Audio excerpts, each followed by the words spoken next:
Aujourd'hui, je veux vous parler très simplement à propos d'être guidé par le Saint-Esprit. Simplement être guidé par le Saint-Esprit. Dans 2 Corinthiens chapitre 3, verset 8, Paul a dit que, en tant que serviteur de Dieu, il devait s'assurer que les gens obtiennent et soient guidés par le Saint-Esprit. Il a dit le ministère au service de l'Esprit. Ce ministère spirituel qui est de faire que les hommes obtiennent et soient gouvernés par le Saint-Esprit sera bien plus glorieux encore que quand la loi a été donnée. Pensez à cela.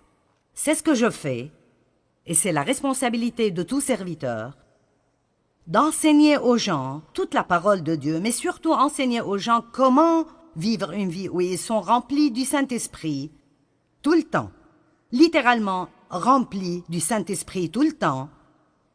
Et je veux encourager chacun d'entre vous aujourd'hui et chaque jour de votre vie à prier pour que vous soyez remplis jusqu'à déborder de la présence et de la puissance du Saint-Esprit.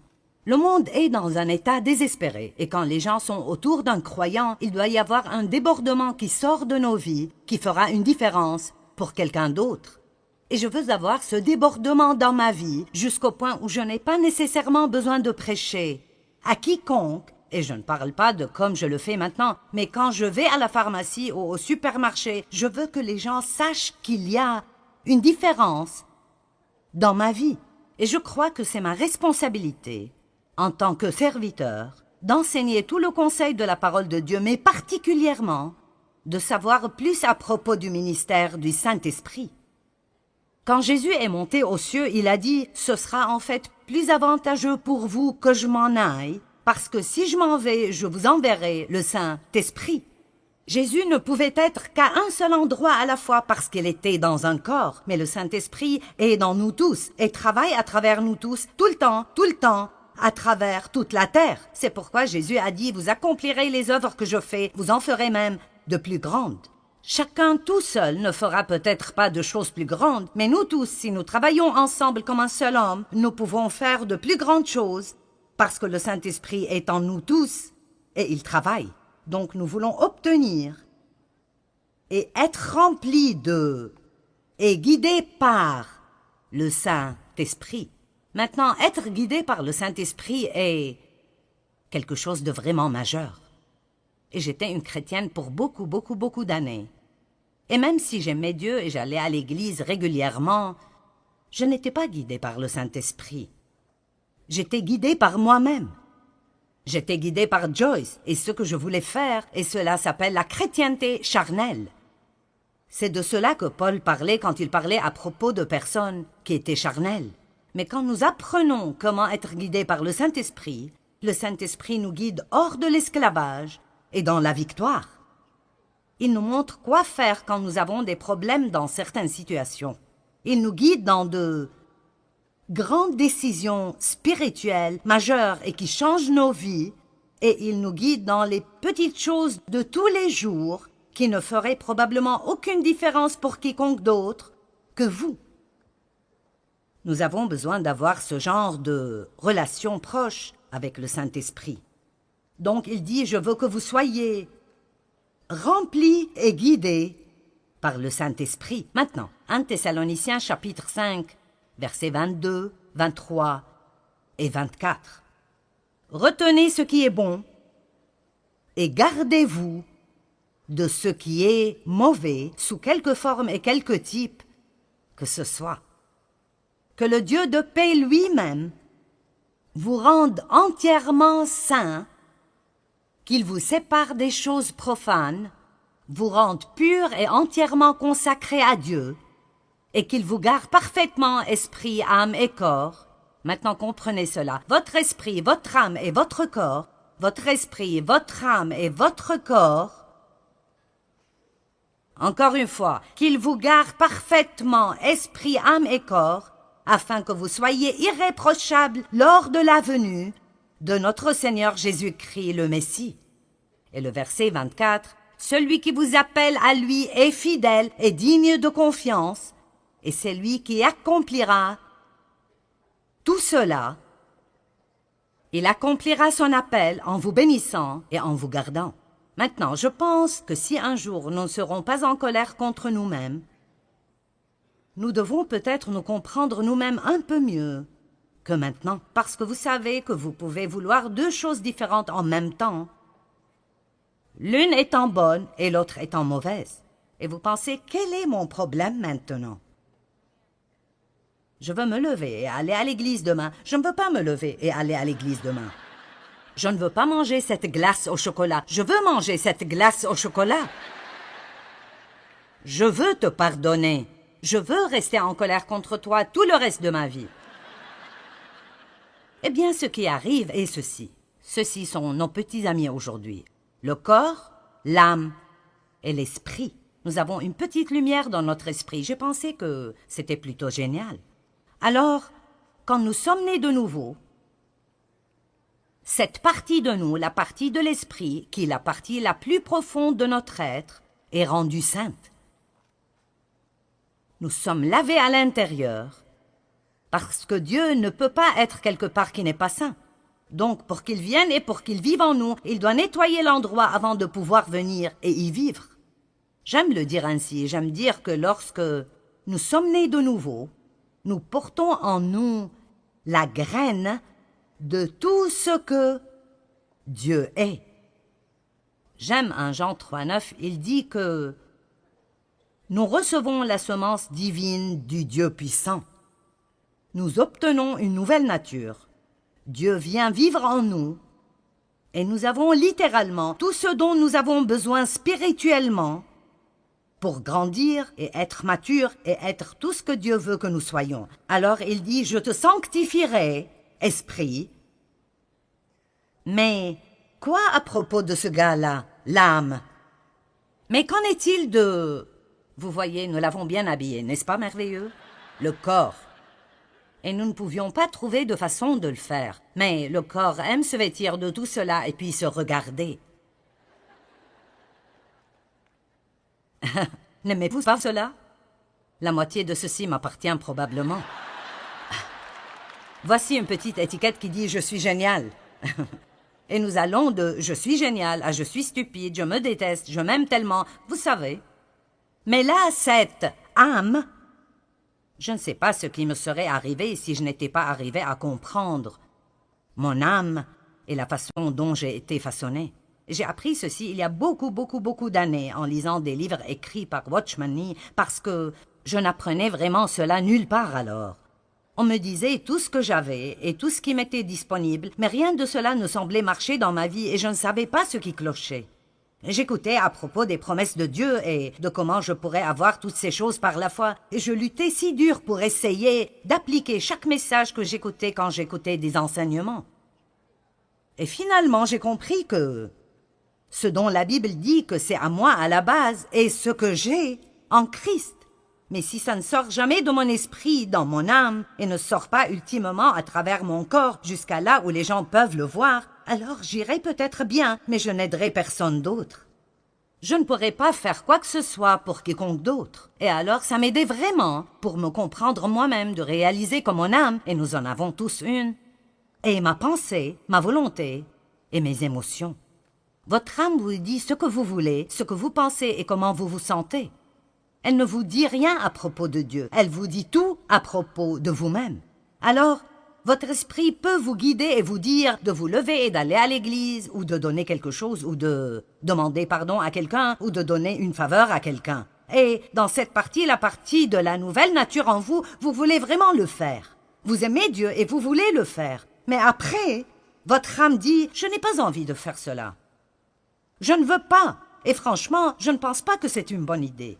Il n'était pas très gentil avec toi, pourquoi devrais-tu faire cela? Et alors tout le raisonnement commence à propos de pourquoi vous ne devez pas faire cela, et votre corps veut juste se reposer et faire la sieste, ou manger un beignet, ou quelque chose comme ça. Alors vous devez comprendre, votre corps n'est capable de faire que ce que vous l'entraînez à faire.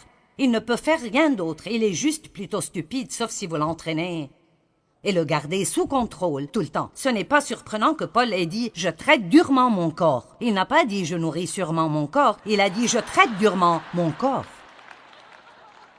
Ça sonne pareil, mais les mots sont bien différents.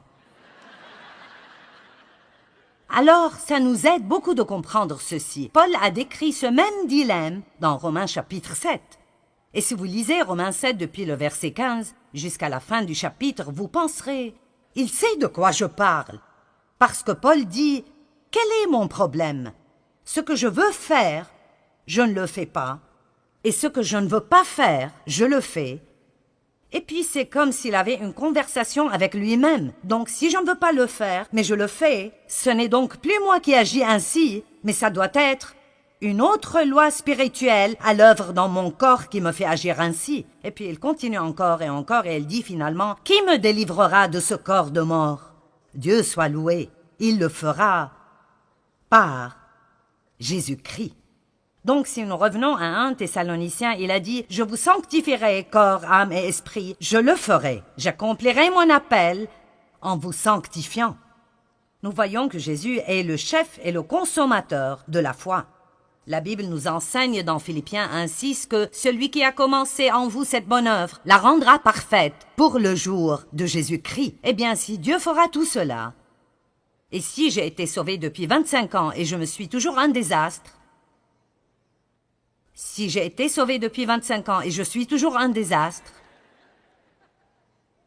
j'essaierai de ce côté. Si j'ai été sauvé depuis 25 ans,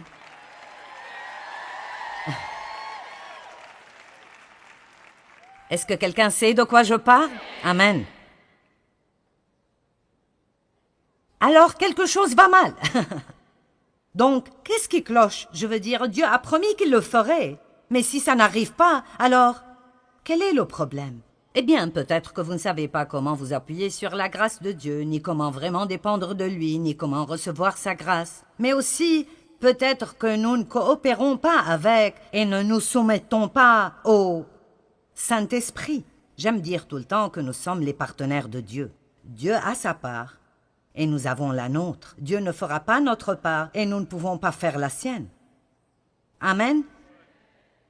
Dieu ne fera pas ma part et je ne veux pas faire la sienne. Et je me mettrais dans les beaux pétrins si j'essayais de faire sa part. Je veux dire, j'ai tellement essayé de changer Dave et ça n'a simplement pas marché. Amen. J'ai essayé de changer mes enfants et ça n'a pas marché non plus. Nous essayons toujours de faire des choses que nous ne pouvons pas faire au lieu de faire ce que nous pouvons faire et de laisser Dieu faire ce que nous ne pouvons pas faire. Ça s'appelle la confiance. Dieu veut que nous jouissions de cette aventure. Alors, quelle est notre part? Vous savez, je crois que notre part est d'apprendre à laisser le Saint-Esprit nous guider. Et quand nous sentons que l'Esprit Saint nous demande de faire ou de ne pas faire quelque chose, nous ne devons pas lutter contre cela. Nous devons simplement nous abandonner au Saint-Esprit. Nous avons simplement besoin de dire « D'accord, tu es plus intelligent que moi, je suis passé par là 100 fois. Pourquoi est-ce que je continue d'insister à faire cela à ma façon et de passer par là une fois de plus?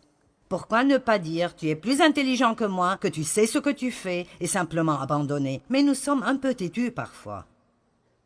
Ne sommes-nous pas un peu têtus parfois? Peut-être que ce n'est personne d'entre vous, mais je sais que je le suis.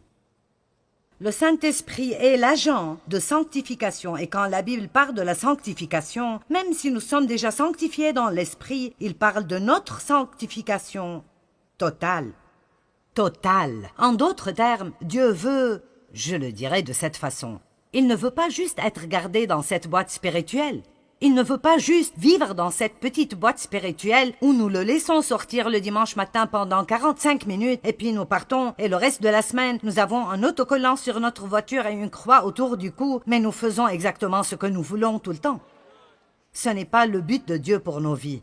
Son but est que nous nourrissions notre esprit de la parole de Dieu qui commence alors à renouveler nos pensées et puis cette parole commence à agir dans nos vies. Elle change nos pensées, elle change notre volonté et elle commence à contrôler nos émotions. Mais cela n'arrive pas sans que nous disions « Oui Seigneur, c'est ce que je veux dans ma vie ». Vous savez quoi? Dieu est un gentilhomme et il ne nous obligera pas à faire quoi que ce soit. Nous devons le vouloir. Et si vous étudiez le mot sanctification, c'est le même mot que sainteté. Et parfois, quand on parle de la sainteté, les gens sont un peu mal à l'aise. Mais la Bible dit que la sainteté est une récompense. C'est en fait une récompense. Quand vous vivez une vie sainte, c'est une récompense parce que vous ne vous sentez pas coupable et condamné tout le temps à cause de toutes ces choses que vous ne faites pas et que vous savez que vous devriez faire parce que Dieu vous a dit de les faire et vous ne l'avez pas écouté. Maintenant, vous avez des problèmes. Tout le monde reconnaît cette situation-là? D'accord. Tout le monde, bien sûr. Alors j'aimerais prendre la liberté ici de vous lire un peu de la définition du mot sanctification du dictionnaire grec Vine. Donc ce n'est pas quelque chose que je viens d'inventer. Ça vient des gens qui sont supposés savoir de quoi ils parlent. N'aimez-vous pas mettre le mot expert partout? Eh bien, ceci vient des experts. Donc la sanctification veut dire réservé pour Dieu. Donc la première question que je veux vous poser est: est-ce que vous croyez que vous êtes réservé pour Dieu? Vous ne vous appartenez pas, vous avez été acheté, d'après la Bible, acheté par quelque chose de précieux, le sang de Jésus-Christ. Et cette croix qui est en haut, je leur ai demandé de mettre ça là ce week-end, parce que je veux continuer à rappeler les gens du prix que Jésus a payé pour cette liberté que nous avons quand il a été cloué sur cette croix et a souffert et a saigné et est mort et a payé pour nos péchés. Amen. Et alors, je dois avoir un type de réponse à cela, différent de juste passer ma vie à faire ce que je veux faire. J'aime toujours dire que si Dieu n'avait besoin de nous pour rien, dès que nous sommes sauvés, il pourrait nous ravir d'ici et nous irions dans la gloire. Mais il a besoin de nous. Nous sommes les mains et les pieds, les yeux, les bras, la bouche, les oreilles de Jésus. Il appelle le monde à travers nous. Donc, mis à part pour Dieu.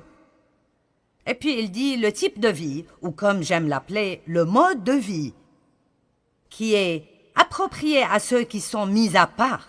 Donc, en d'autres termes, si nous sommes mis à part pour Dieu, alors il y a un mode de vie qui doit aller avec cela.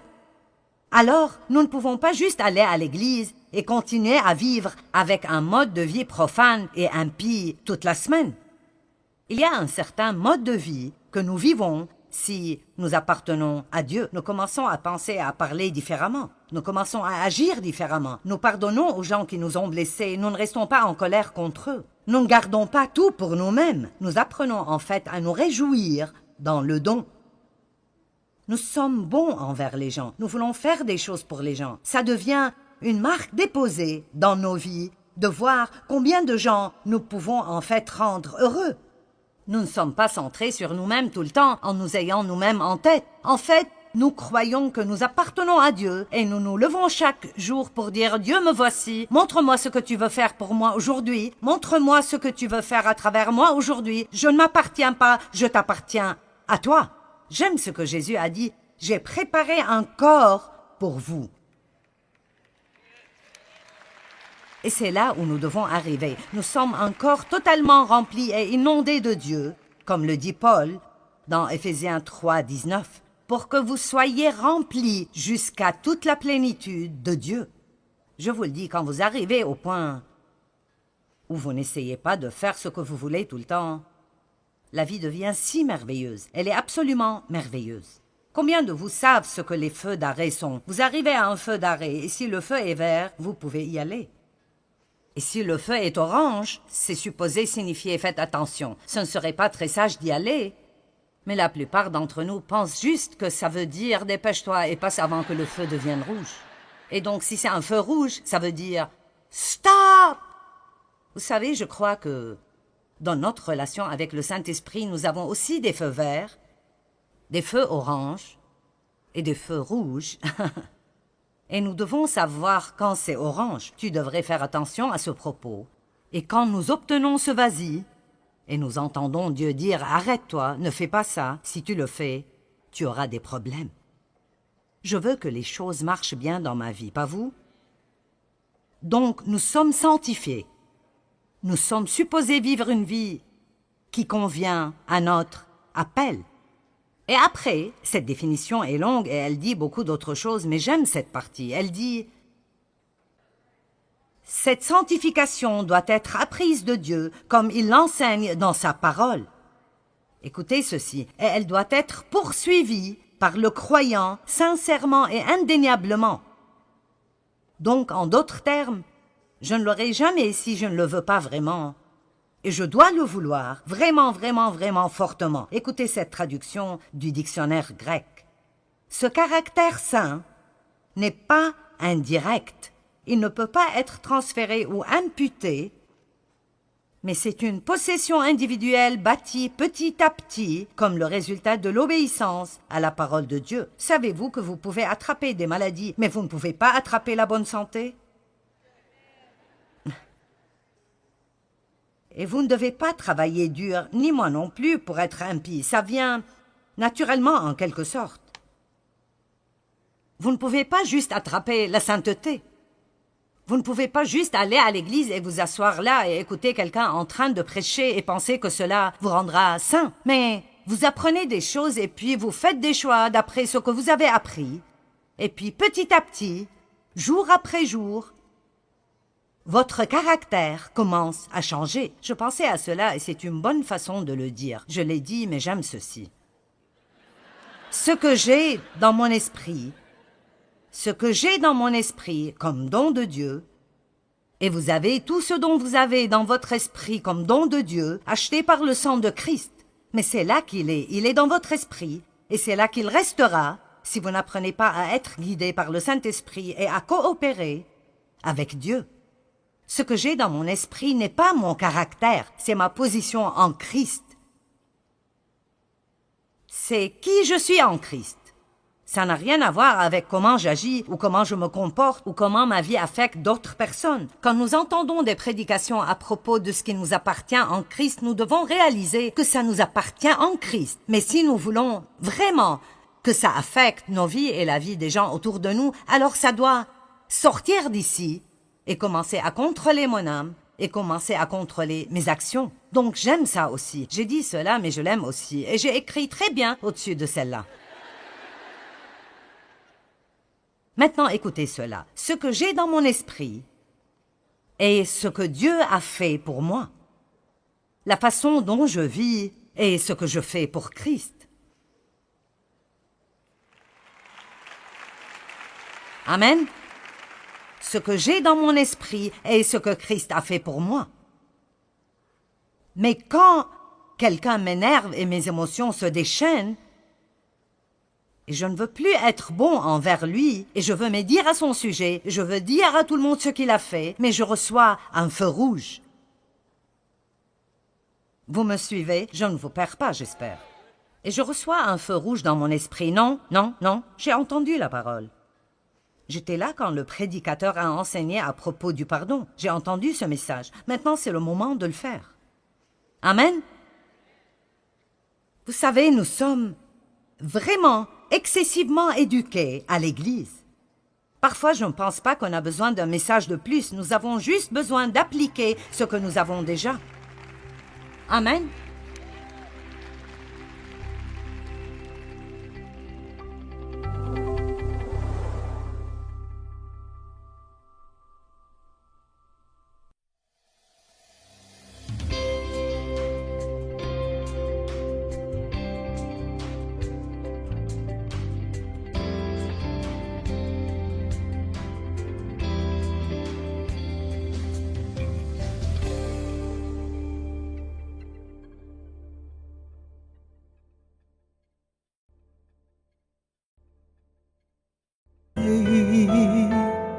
Có anh không người hỡi,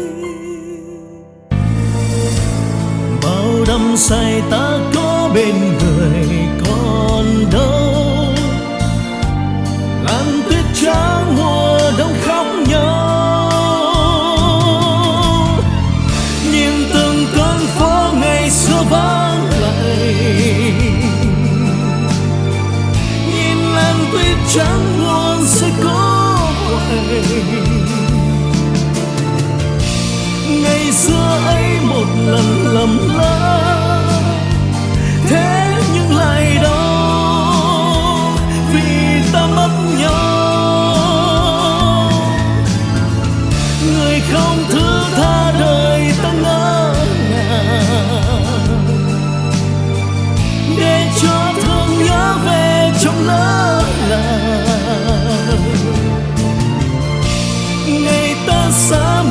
ngày mùa đông, tuyết rơi lạnh cóng xót xa hoài mong.